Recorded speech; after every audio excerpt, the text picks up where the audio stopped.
Each week we listen to an album, here's a remind. Just know it's gonna take about 3 hours of your time to hear us complain or praise each other's taste. But no matter what, at the end of the day, we're just best friends who love different music. We are earbuds, earbuds, earbuds. This is Earbuds. Hey everyone, welcome to another episode of Earbuds. If you're watching this on YouTube, first of all, thank you very much. Please like and subscribe and comment down below. Tell us everything you're thinking about. We want to know, we really do. Good or bad, good or bad. And if you don't want to watch it on YouTube, but you think that's your only option, no. Find us on all podcast platforms and follow us there. You can download the audio-only episodes and listen to them on your way to freaking work, baby. Oh my God! This is Earbuds. Welcome to Earbuds. My name is Landon. I'm Joey. And this is the show where typically I bring an album, Joey brings an album, we talk about it, and somewhere within the Venn diagram, we reside. Yes. We reside in the inverted butt cheeks of the Venn diagram. Yes. Yes. Sorry. Sorry to our guest, but Landon's got his stuff that he likes. Yeah. I've got the stuff I like. Sometimes that stuff meets in that middle part. Yep. And we talk about it, see why I like what I like, what he likes, whatever. Yeah. So that's typically the show, everyone, if you're just tuning in. So today's a special one, though. We've got a little bonus special episode. thing. Now, previously on Earbuds, I brought an artist by the name of John Van Deusen to Joey, and he quickly became a crossover success. Yes. It's been the biggest success of the show, I would say. I would say so. Usually you bring me crap. Yeah, he gets mad. Landon usually brings me other crap, and I get mad. Yeah, but this one we both shook hands. Yes, we're not going to do it right now. Okay. But we said, yeah, we like this. So with a special little treat for us and our devoted earbuds out there, we have the man himself, John, coming to us live from, where you at, John? Hi, I am in Anacortes, Washington. In a room where I record music. It actually used to be a tanning bed room that I took the tanning bed out, and now it's a recording room. I was going to ask if the tanning bed was still in there. Yeah, it's not. I've actually never used a tanning bed in my life. Oh, you got to try it. Yeah, I've heard it's great for you. Yeah, that's good. I'm wondering. You guys say, like, Joey says that Landon brings crap, and Landon says that Joey brings crap, but this is the thing that's been a success. Does that mean my music is just like especially crappy? Yeah, I think so. Since we both like crap, it bridges that gap. No, I mean, honestly, I would say we've been trying to bring each other's stuff that we hope the other person will like. Yeah, and we'll say, this is a special album to me, and I don't want to get my feelings hurt, but it's one of those things where an album might mean something to you and you go, I know it's not the type of stuff they typically listen to, but I hope he gives it the grace or to not, just completely shit on me for an hour as we listen to it and go track by track through it. But I believe a little context for you. I think the gateway into this was I had brought you a Me Without You album, possibly. Was that it? And then based off of sort of that episode, because Landon said, hey, I like this. This is good stuff. And that led him to pick you, I believe, for similar thematic elements within your music. Yeah. Cool. And I said, this is great. I still think it's my favorite. The album he brought me was Marathon Daze. Okay. So we listened to Marathon Daze, and I said, this is great. I've never heard of your music before this. And then just loved it. I couldn't believe I'd never heard it before. So there's your background. Awesome. Thank you. Yeah. And I think we both also bonded over the fact that Whatever Makes You Mine is probably the best song ever written. Wow. It's a stellar song. Thank you. It's incredible. When we talked about Marathon Daze, Landon said, I want to bring you, I think it was Origami Part 3. He goes, because there's a song on there that I know you will love because it's one of his favorite songs ever. Yeah. So as I listened to Marathon Daze, I said, I got to check out some of John's other stuff. I put that one on and immediately was like, yes, that is the stuff that I want to hear. So cool. So I guess before we get into anything else, how'd you do it? Oh, it's magic, really. I just Yeah. yep, I have some like crow bones, some raven bones that I like. Oh. I arrange in a certain way, and Yeah. I eat some warheads, and then I don't know, it just happens. That's similar to what we do for this podcast. Yeah. And similar magic comes out of it. That's right. Well, no, that's great. We love that. But of course, we do want to talk about the new album, which is also awesome, called Anthem Sprinter. If you'd be so kind as to take us through that a little bit. We did cover it. We did a review of it, and we gave it a great review, but because it is awesome. Cool. Thanks. But we know you've said that like in the promotional stuff leading up to this, it's like an album that you didn't expect would be coming out, and you recorded it like 6 or 7 years ago, actually. Can you just kind of tell us how that happened, and maybe why you didn't think it would come out, and how the world kind of shifted in a way to let it come out? Yeah, that's a good question. I will say it is. I think my video is lagging a little, so I'm going to answer, and then you will know quickly if it's going to work, and then if it doesn't, I'll move. Yeah. So the songs on Anthem Sprinter, most of them have been around a long time, and I was in a band called The Lonely Forest for a long time, and I wrote a lot of songs for that band that were never recorded. And so I kind of had this like archive of demos and leftover songs. And part 3 that has Whatever Makes You Mine on it has some of those songs that are left over from Lonely Forest era. And then I recorded these songs for Anthem Sprinter at the same time. So in like 9 days, my friend Braden and I recorded like 25 songs. So Sweet. Anthem Sprinter is essentially the second half. It's all the B-sides or the leftover songs from A Catacomb Hymn, which is the third record that you guys were talking about. Yeah. Is it lagging or are we good? I think we're good. Okay. So I think that these songs were kind of the more depressing ones to me from the bunch of songs that I had from that recording session. And I left a few off of the record that were even more depressing for me. And so I think as I got older and there was more time between myself and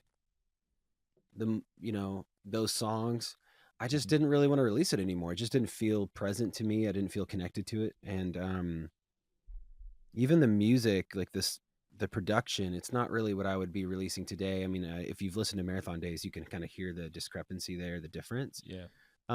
It's not that I don't like it. It's just a little bit more kind of alt rock than I would make now. And so I asked Tooth and Nail Records if I could deliver something different. If I could give them a different record, and they were really kind. They said sure. And then over time, I realized how much work that was going to be. So I said, wait a second, I spent all this work to record a record. Why wouldn't I just release it? So so that's really how it happened. And Tooth and Nail has been amazing, and my A&R agent there has been incredible. And so he just kind of said, do what you want to do. And so I finally worked up the courage to remove the songs I didn't like, and basically said to my wife, hey, we're going to release this record that has all these old depressing songs about when our relationship sucked. Are you okay with it? And she said, yep. And that's how it came to be.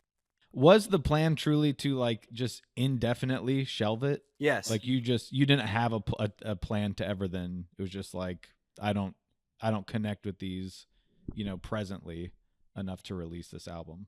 Yeah, I wanted it to go away forever. I had one idea to maybe like buy it back from Tooth and Nail and release it as a vinyl only. I thought that would be kind of interesting. And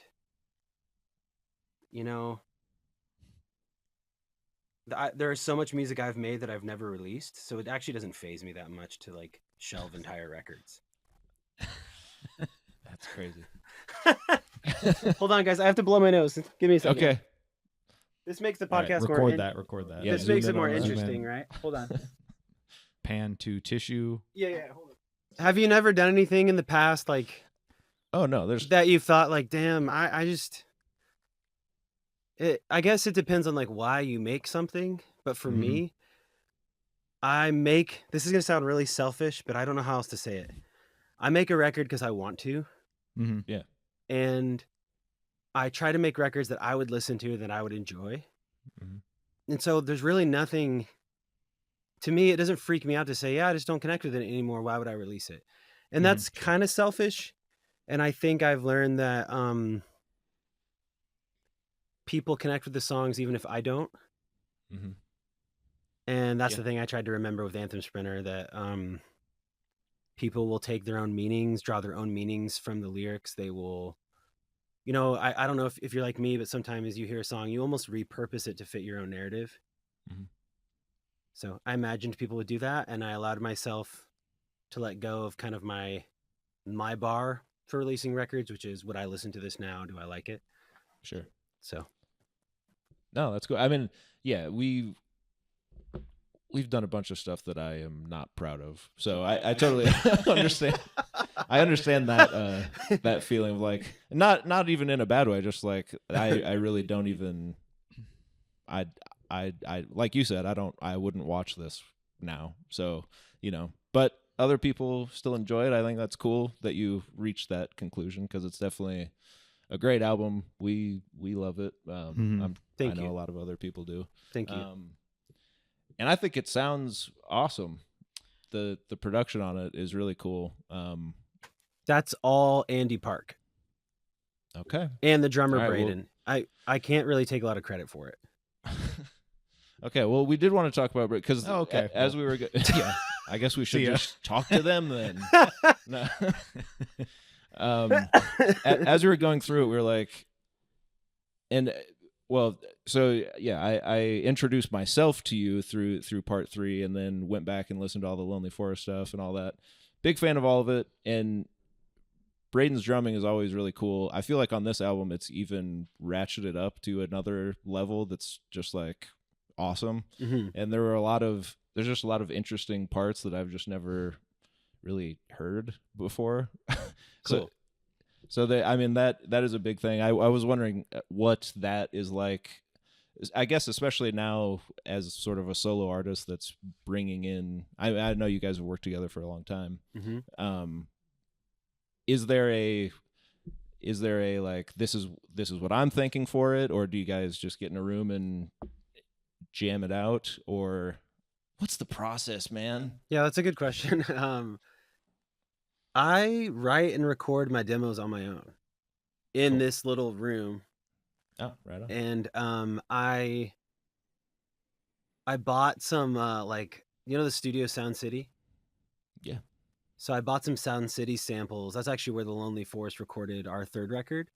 And so since that recording, I've always felt like the drums at Sound City sounded really good. So anyways, I bought some samples, and when I demo, I just play. I have my little keyboard over here, and I just play kick, snare, hi-hat. I play the parts myself. And I'm an okay drummer. I'm like the drummer you call when there are no other drummers available. Sure. So like I'm a passable drummer, which means I think I can compose parts they're okay. Braden listens to those demos, and he really just kind of makes them his own. He changes parts that need to be changed. He pushes back if he thinks something needs to be better. And it's almost like it's almost like when Braden plays drums, the drums evolve to the next like Pokemon level of power. So that's how we've been doing it for a long time.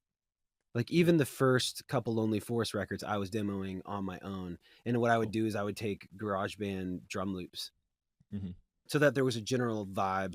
Sure. And then Braden would basically make them his own. And we still do that today. Like on Friday, we are going into the studio to track drums on my next record. And it's Braden. So I know how to, I send him the song with my shitty drums. and then I send him the song without those drums and just a click track, and he practices along, so that when he gets into the studio, he can basically track, his version of it. So that's the process. Are there any that have kind of like that you can specifically say have kind of evolved into what they are now, that like even like a vibe shift of like less swingy, or I don't know, just like even a rhythmic thing that's different? Yeah, I would say very, very rarely is it like a big rhythmic shift. I would say more accurately, it's like a better placement of a kick. Sure. A hi-hat, a rendition of my hi-hat beat that just moves better. Cool. Like his version's going to move better. Or I remember when we were recording Social Sucker, you know that song? My demo drums were essentially the same thing, but they were too robotic. So we worked really hard at basically recording those parts in a way that just felt a little looser, like he was leaning into the tempo or leaning back. So sometimes it's really subtle. But as far as like really big shifts, I can't really think of any off the top of my head.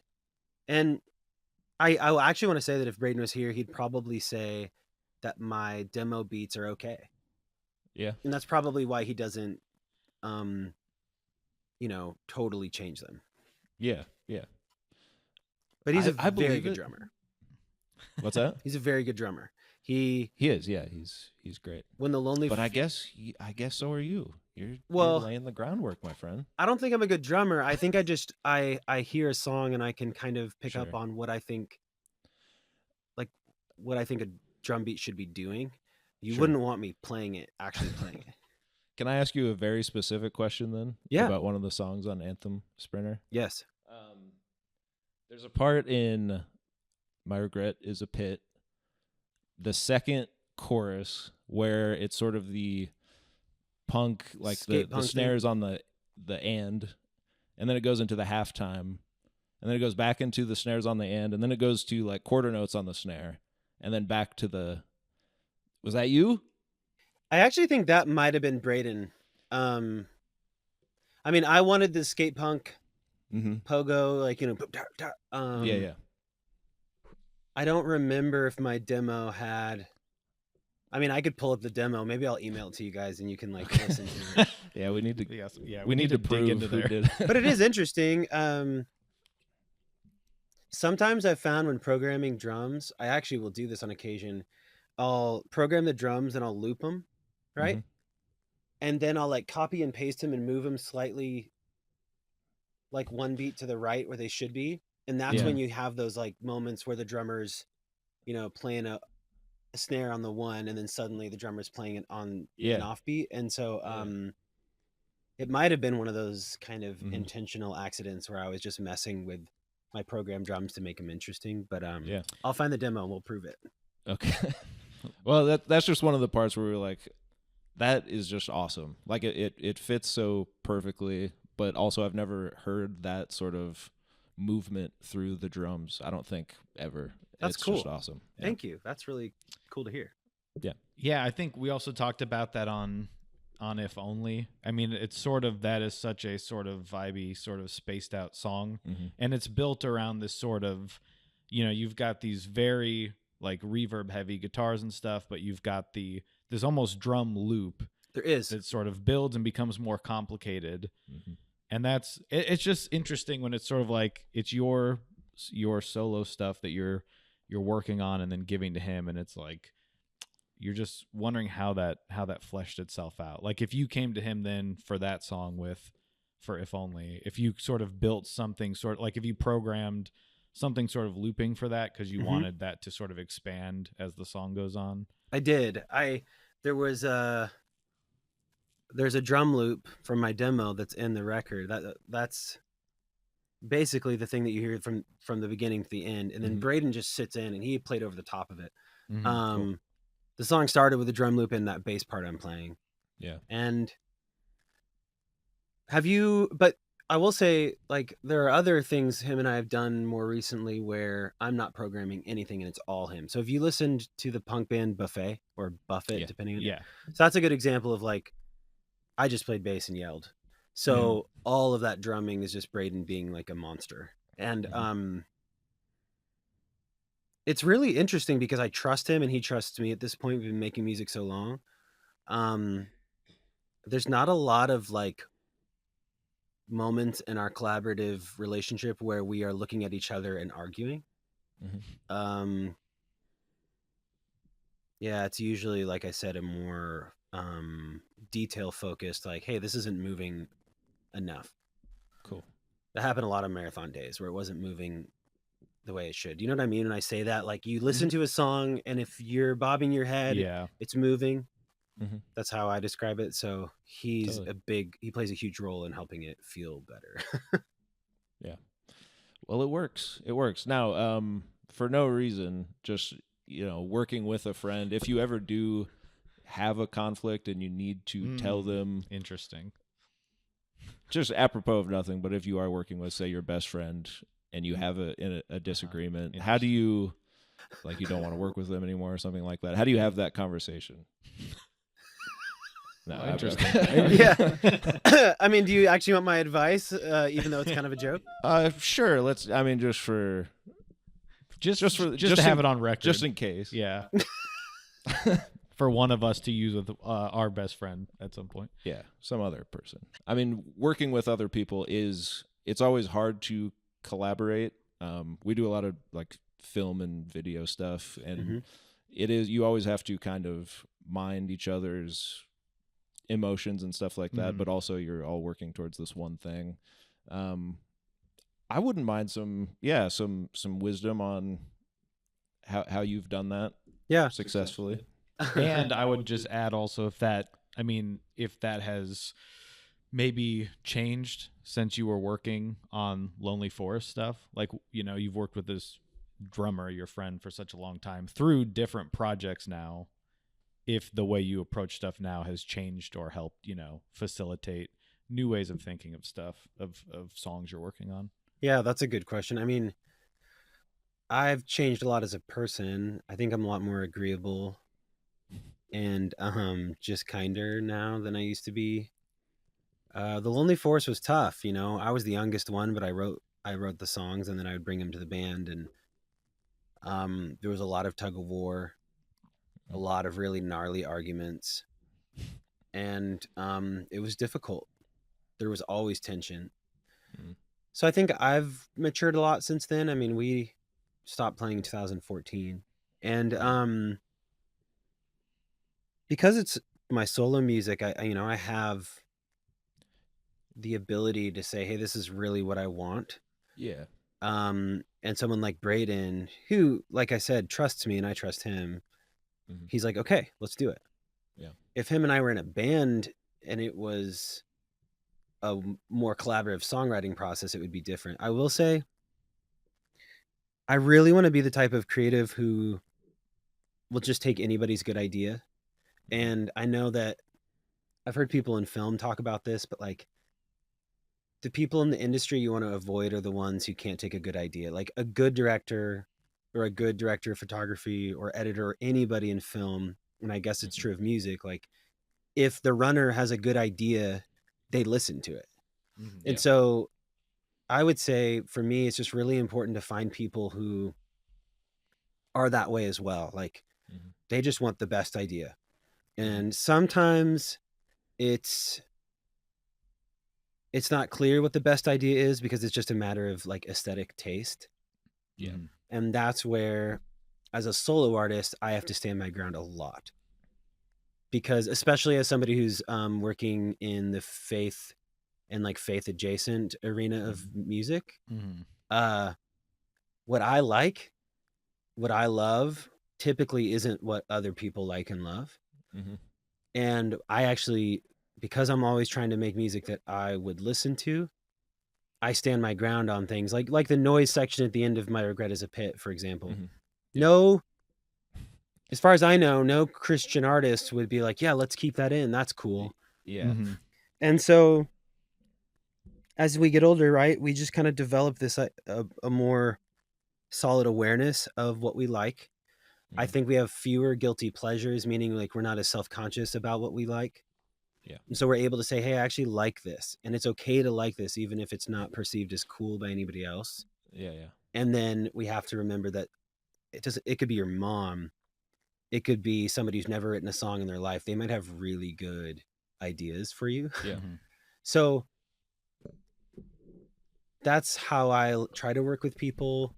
I'm kind of an asshole sometimes. Like people who work with me would say that, like I'm not afraid of conflict, so I get into it with people, and I think I actually prefer it that way. I prefer like hashing it out and concluding a conversation at a place of like forgiveness. I cannot handle passive aggression and people who beat around the bush, and so I just don't work with people like that. If you're wanting to not work with your best friend anymore, yeah, I'd love that if you could. Yeah. Just let us know how to let the other person know. You know how you don't like passive aggressive? Just yeah. Could you answer the question? I mean, in all honesty, I go bigger, go home route, which is essentially I would like take my best friend out for dinner and I'd be like, look, I love you so much. This is like a mutually beneficial relationship is what you want in any collaborative work. So it's pretty obvious when something is not mutually beneficial, in my opinion. And I would just say it, be like, yo, this isn't working for me. And because it's not working for me, it's not working for you. I love you. And it's not worth losing my friendship over this bullshit podcast that 10 people listen to. Right. Yeah. So, really quick, do you want to go get dinner? Yeah. No, but I think that does touch on something that we do talk about on this podcast, which is sort of one of the points of it, which is the sort of guilty pleasure idea of not even guilty pleasure, but just feeling like I know something I listen to might be perceived as weird or not cool by a group of people. So throughout, school or whatever, I'm not going to talk to people about what I listen to because I feel like I'm the only person listening to this stuff and people aren't going to understand that. Or maybe it's not good. Maybe if I tell someone else about it, they're going to say this sucks.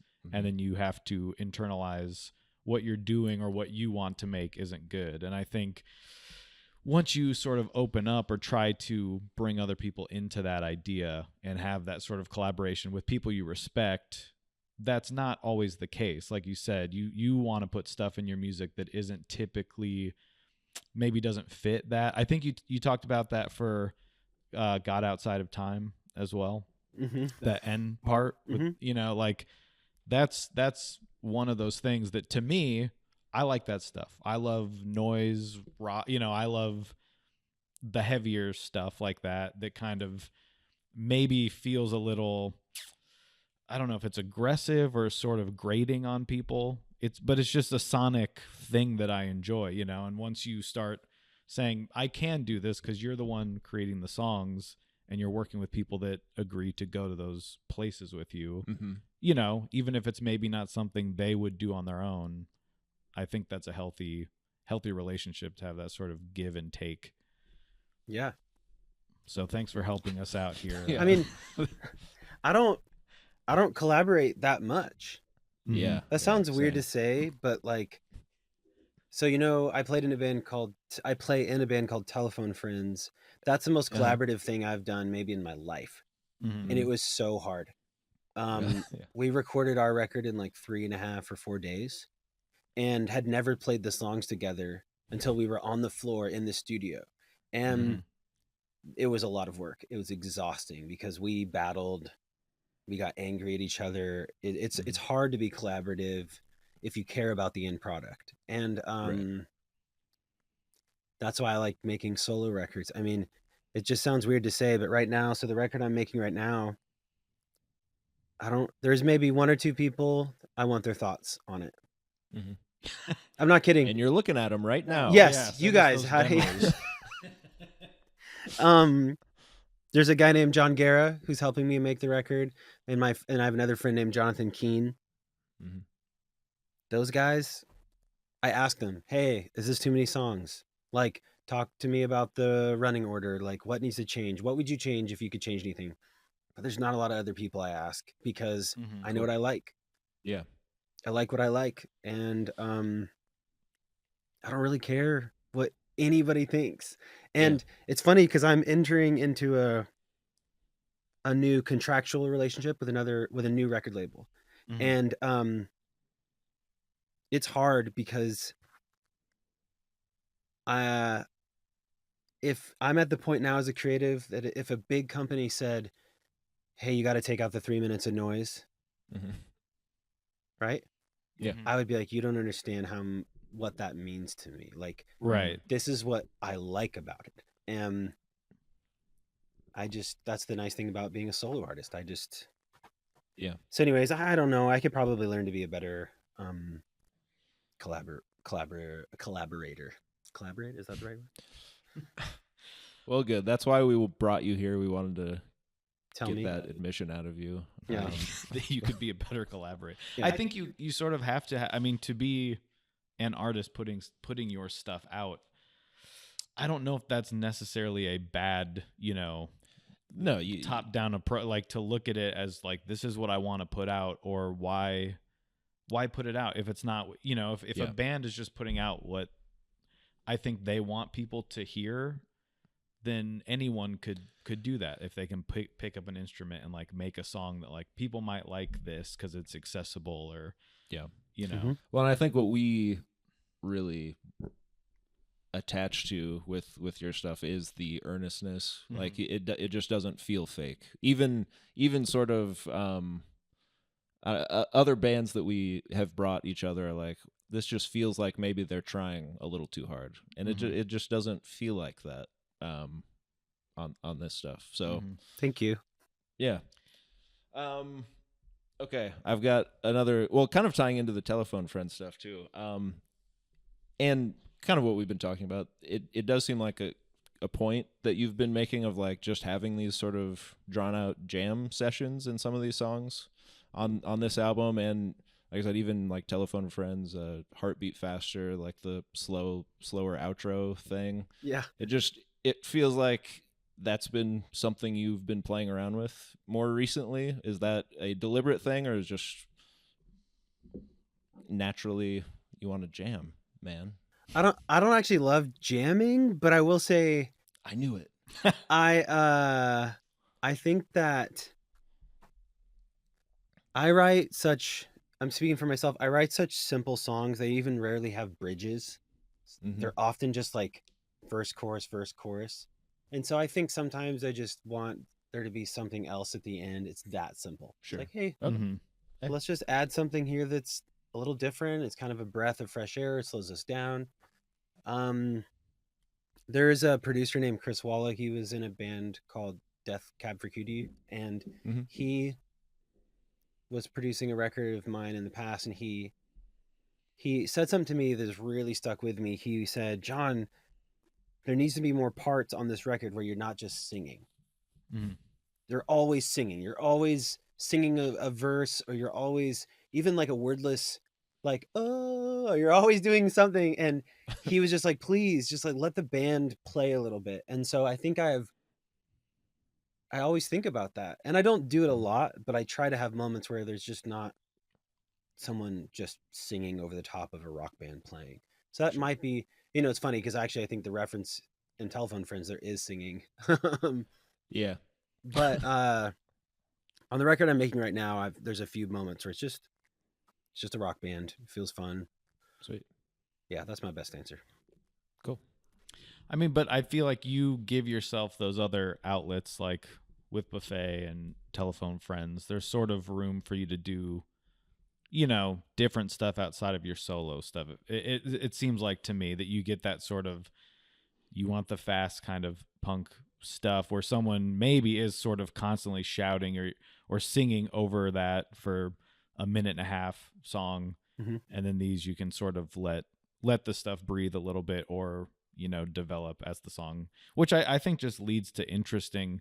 Yeah. Even on this album that you're saying you didn't want to put out. I mean, there's stuff I've never heard, and some of it is really simple, but in that simplicity, because of the earnestness to it, and there's just these parts in there that I think you allow room to experiment, where it's that's like you said, there's some alt rock sort of stuff going on, but it's not all that, it kind of goes between genres sometimes. Yeah. And I think it's good to not just say, well, it has to be this one, like this album is this sound. And I think there's a place for that. The Origami series sort of feels like there's this overarching story, it's a path. And I know you said this is sort of like the prequel to that, but I think, I don't know, there's room for that stuff to experiment. Yeah.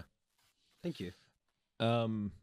Speaking of, I have a couple more very specific questions. I like these specific questions because it seems like you guys make music, or you just listen to music and talk about it so much that you're honing in on things that a lot of people don't talk about.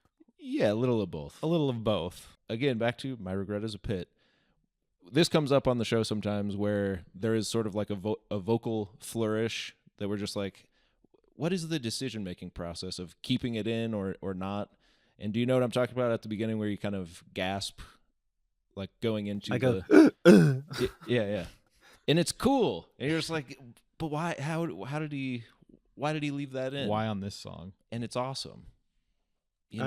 Thank you. I like that part too. My favorite band historically is this band called XTC, and one of their lead vocalists, Andy Partridge, he just did a lot of really interesting things with his voice. And so I think I'm pretty heavily influenced by his vocal performances, but I remember just wanting there to be something weird. I made that decision off the cuff while tracking the vocal. It just felt like something interesting I could try, and I think we both, Andy and I, listened back and we're like, oh, that's actually kind of cool. Let's keep it. It's that simple. And yeah, you're right. Live, when I perform some of these songs, I do more. I don't really know what you call it. I do more stuff with my voice that's just not really singing. It's something else. And so if I'm really talking, John, breathing, no, it's like a breathing thing. I don't know. And sometimes when tracking, I get into that mode, and so that's when those little kind of like ticks come out. Cool. Yeah. Yeah. Ask him about that other one. Oh, I will, but I have one more about this album specifically. In Trebuchet, am I saying that right? Trebuchet, yeah. Okay, I think I said it right. We'll talk about it afterwards. In the it's before the main chorus. There's the sort of dancey drum beat and the guitar part, and then there's the little thing. I can't remember what that's called. Vibra slap. Yes. And then there's a little the wood block thing going on. Yeah. Is that just, what is that? It's a wood block. I don't think this one's wood. I think it's like a for certain like percussion trees, they make these little blocks. I think they're plastic actually. Yeah. Okay. And that was a direct XTC, like an attempt to make some kind of post-punky like Talking Heads XTC era sound in there. I just wanted it to feel a little bit more like some of the post-punk music I listen to. Yeah. But I love that. That's like one of my favorite parts of the record is that little wood. Yeah. Like, yeah. It's awesome. Okay. Is that in the studio when you were like, or do you bring that? I know this is getting into the weeds of, but like, do you find that in a closet? It was an overdub. Okay. I think it was an overdub. There's a small chance it was a sample. It's hard to remember, it's so long ago, but it might have been Andy, like me saying, "Hey Andy, I want there to be like a Remain in Light style like wood block. Can you find that?" And he might have just been digging through sample packs to find it, and then threw a bunch of reverb on it. Yeah. It was either that or it was Braden's percussion tree and he actually played it, which we did a lot of in the Lonely Forest. So I don't really remember. All right, we have one more question about like a vocal tick thing. Now this has come up on the show a lot. So we want to go to the source because we haven't been able to ask anyone else about this. A real life artist here. Wow. And this has come up. Even Imagine. our tens of fans have commented about this. Okay. So the sort of stuttering affect that people do, and I think you do it in Uninspired Blowing Smoke. Grind my teeth. Yep. Mhm. And maybe in other spots, but I know that for sure. That's what is Why? I'd have to sit and think about it a little to like give you a really clear answer, but Well, that's we don't have also time for kind that. of a post-punk thing. Mhm. Although some just rock and rollers. I mean, I think of Billy Joel and Moving Out. Doesn't he like heart attack? Mhm. Yeah. But I think that the stutter.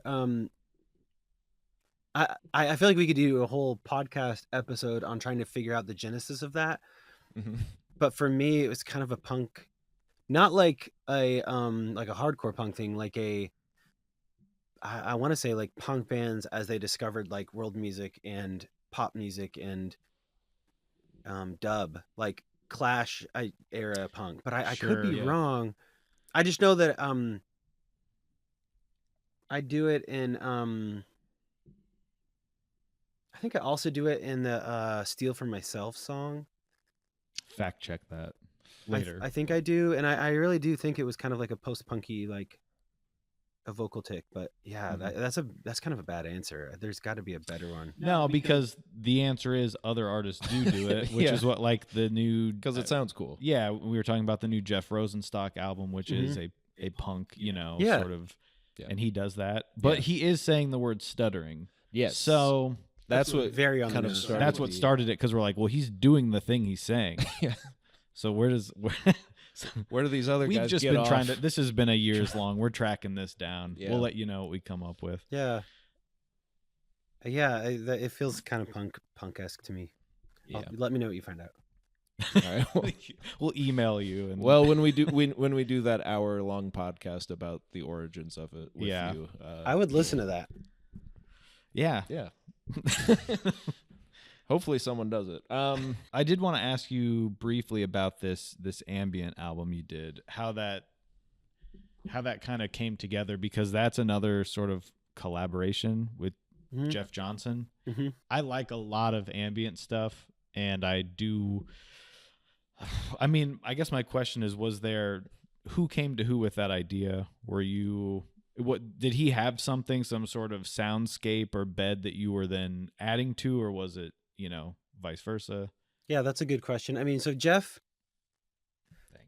was making music in the 80s, and once he was done making, like, I guess what you'd call rock music, he basically became a new age artist. And a lot of the music he makes, it's like Celtic music, right? And I was visiting with him because he lives on Camino Island, which is somewhat close to me. And we were talking about what we had been listening to, and I was digging into a lot of Japanese ambient music, like older Japanese ambient music. And I was talking about at that moment, I'd been listening to a lot of Enya, and I was talking about the different types of synths she was using and the way she affected her vocals. Anyways, we just realized we both really like new age ambient, and I think maybe it was just kind of a spur of the moment, like, hey, let's just make some ambient music together, see what happens. So he did that first song that kind of has like an Enya new age, like spa feel. Mhm. And he sent it to me and he said, why don't you make a response song? So I recorded the second song, which is the more minimalistic, like there's sounds of the woods and, Yeah. very kind of new agey, and there's like a low, almost like a deep bass clarinet sample that I affected like crazy. And I used the Korg Triton for that record. Mhm. Are you guys familiar with that? The like 90s hit making Sure, keyboard yeah. that has like all these samples that sound hilariously out of date, but for whatever reason are kind of vibey. And so we just did that until we had a finished record. I sent him a song after his first one. He sent a third. I sent a fourth, fifth, sixth, and it was done. And one of my goals as an artist is I really want someday, like long after I'm dead, I want someone to discover my discography, right, and dig in and be really surprised. Like, oh, I wasn't expecting, the new age ambient record. It's pretty, like, I don't know how I would describe it. I don't want to say that it's mediocre, because that's a disservice to what we did. It's just really kind of just it was just a practice in trying something different. I wasn't really trying to swing for the fences or make like the best ambient record I'd ever heard. And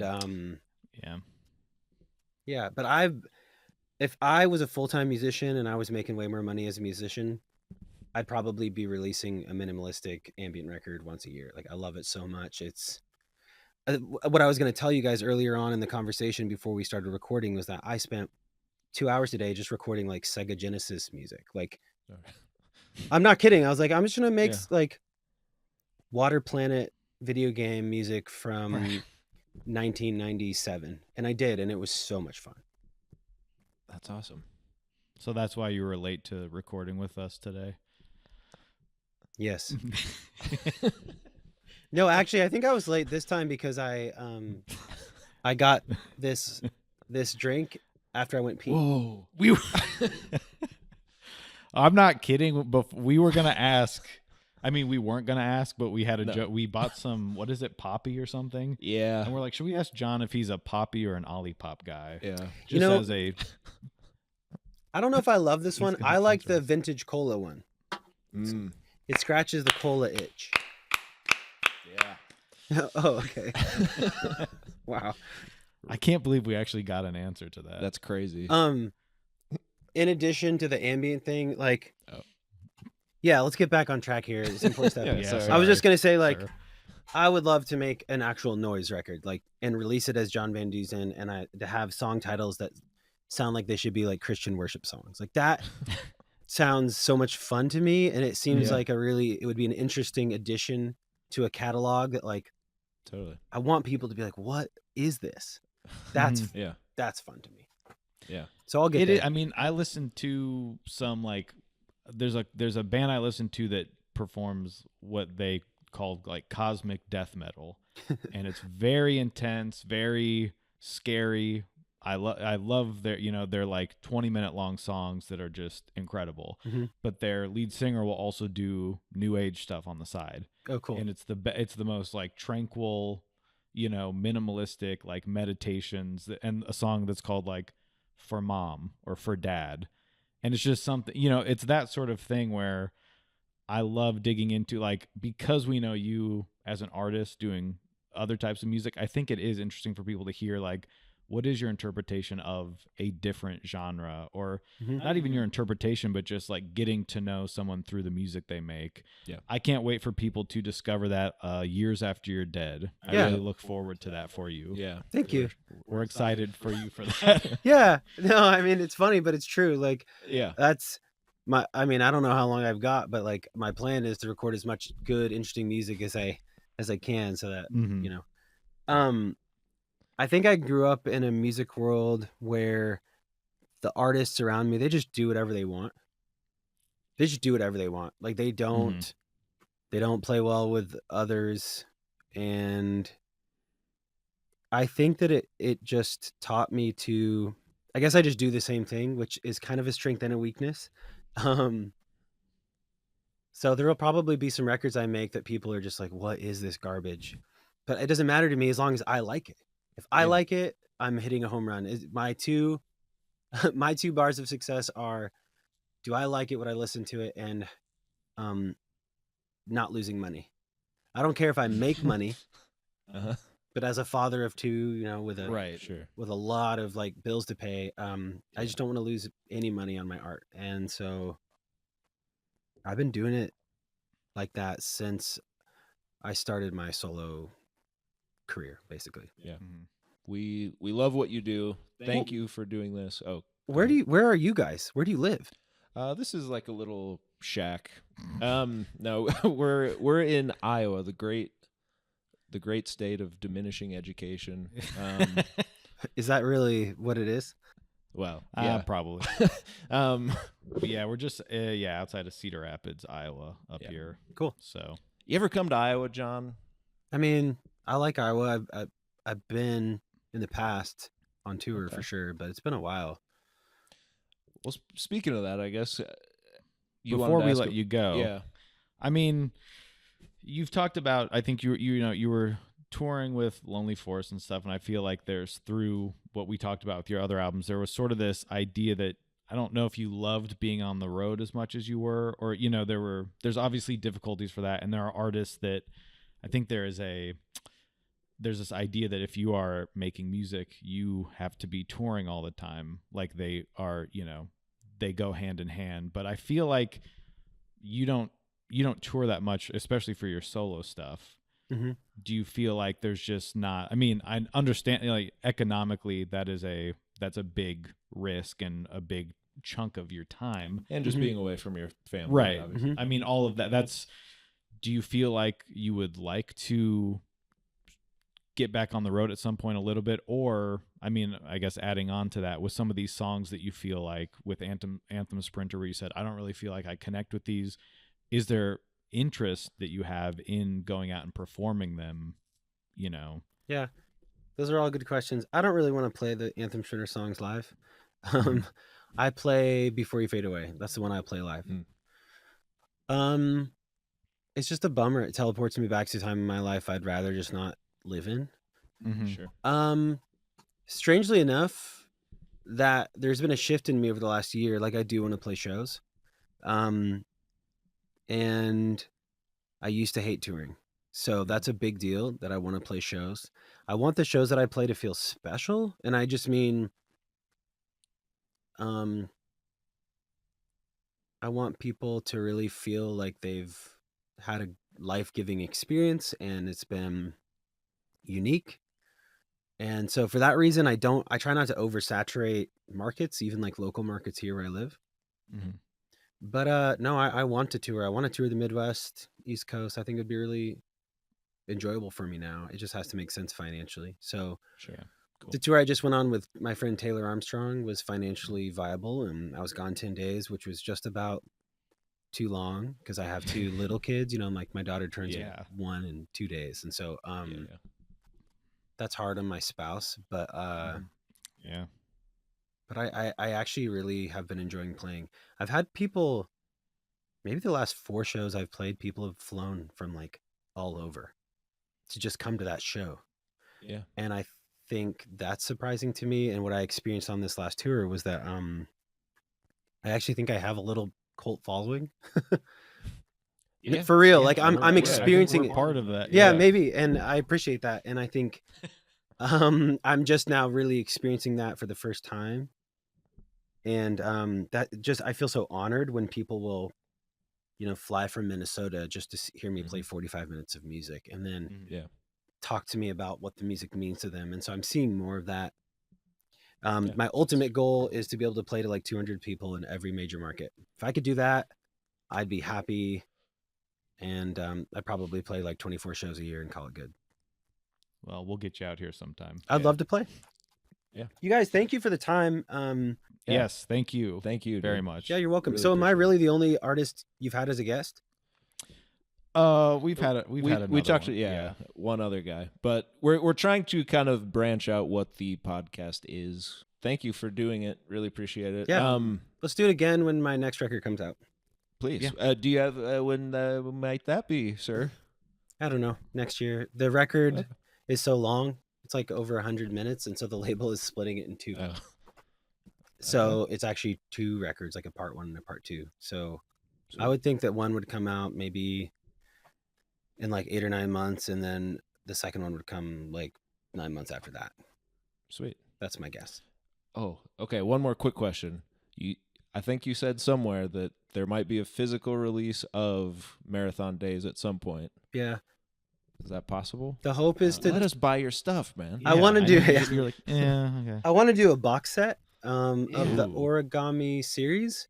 Yeah. I just have to get the rights from Tooth and Nail to do that. Okay. I've thought about making Marathon Daze, but this is going to probably frustrate you. Let's hear it. If I'm really candid, I think, and you never know, I feel like with my next 2 records, my audience will grow a little, and I kind of like it when people have to like go back and discover something. Yeah. And so I kind of want when the Anthem Sprinter vinyl when the Marathon Daze vinyl is finally released, I want it to feel really special. Like it's like a relic. And so I'll probably wait. But I'll probably wait like a year or 2. No. And I'll probably put But I think that B-sides helps. on You it. want to build up that like Yeah, for sure. as you get more people discovering your stuff like I did, and I'm already trying to find Marathon Daze, and then Landon's over here going I've already tried. I've told you a million times Yeah. it's not out. Yeah, but I'm glad you want to hear it. And I didn't think very many people liked that record, so I think that John. Yeah. Well, I've been here, but what I was going to Some of say, your best stuff. the man. follow up was that I've had a few people tell me, even in interviews recently, like that's our favorite, and I was like, okay, so it's good for me to hear it, so I know that if I did spend a lot of money on manufacturing vinyl, somebody out there would buy it. That's the other thing. Right. Like, I don't have somebody giving me a ton of money to manufacture my vinyl. So Sure. That's fair. But just know you've got 2 little guys in Iowa that will definitely be buying it. yeah, little And guys, certainly a lot more, but Yeah. How tall are for you? sure 2. What's that? How tall are you? Like 2'4". Yeah. Dude. We're standing on our chairs right now. Yeah. You just can't tell. All right, well, I'm gonna leave now. Yeah. Yes. Thank you. Get back to your family. Really appreciate it. Yeah, you guys, thank you. I'll try to find the my regret is a pit demo for you. Okay. We would love that. All right. So Yeah, I would absolutely. Okay, Thank you, man. See I ya. really man. appreciate it. Thank you. Bye. see ya. Thank you to John for coming on our tiny little show that has more than 10 followers, I will say. Yeah. Not many more, but he did call us out on that. And Yeah. But- I think we should leave that in. yeah. I think Well, I'm actually proud of that. Me too. Well, everyone, throw up your inverted butt cheeks for us one more time. And for our new listeners out there that are part of this little this JVD cult. The JVDFC fan club. Yes. That's us. Oh. Well, bye. Each week we listen to an album, here's our mind. Just know it's gonna take about 3 hours of your time to hear us complain or praise each other's taste. But no matter what, at the end of the day, we're just best friends who love different music. We are earbuds, earbuds, earbuds. This is Earbuds.